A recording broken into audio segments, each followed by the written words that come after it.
ពេលខ្លះអត់ចង់ជឿខ្លួនឯងទេថានៅពេលអាយុកាន់តែច្រើនទៅបែរជាត្រូវការកាន់តែសាមញ្ញហើយនឹងត្រូវការភាពស្ងប់ស្ងាត់ច្រើនជាងមុនហើយក៏អត់ចង់ស្វែងយល់ពីនរណាម្នាក់ឲ្យស៊ីជម្រៅខ្លាំងជាងមុនទេហើយក៏អត់ត្រូវការឲ្យគេមកយល់ពីយើងដូចគ្នាគ្រាន់តែធ្វើអ្វីដែលខ្លួនឯងសប្បាយចិត្តនិងចូលចិត្តហើយចំណាយពេលជាមួយខ្លួនឯងតែប៉ុណ្្នឹងឯងខ្ញុំអត់ដឹងទេថាអ្នកទាំងអស់គ្នាមានអារម្មណ៍ដូចខ្ញុំអត់ប៉ុន្តែខ្ញុំពិតជាមានអារម្មណ៍បែបហ្នឹងពិតមែន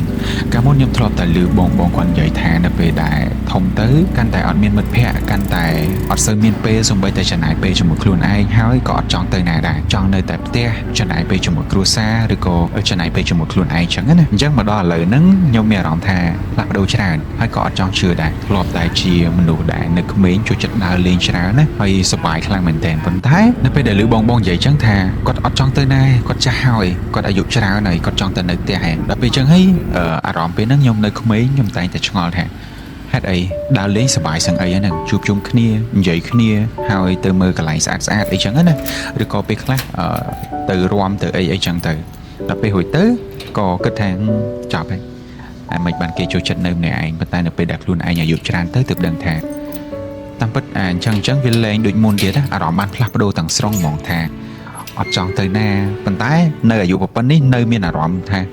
ចង់ដើរលេងចង់អីដូចគ្នាទេប៉ុន្តែគ្រាន់តែវាអត់ច្រើនដូចពេលដែលនៅក្មេងកាលមុនអញ្ចឹងហើយគ្រាន់អាយុប៉ុណ្ណឹងគឺផ្លាស់ប្ដូរប៉ុណ្ណឹងឯងចុះទម្រាំតែអាយុច្រើនជាងនេះ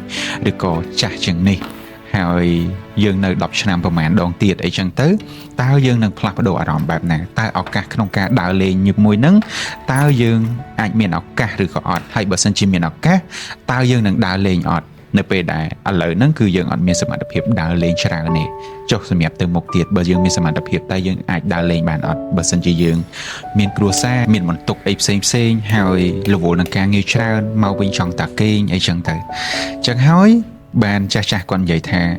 បើសិនជាមានពេលដើរលេងពីក្មេងឲ្យហើយទៅបើសិនជាចង់ធ្វើអីធ្វើពីក្មេងឲ្យហើយទៅ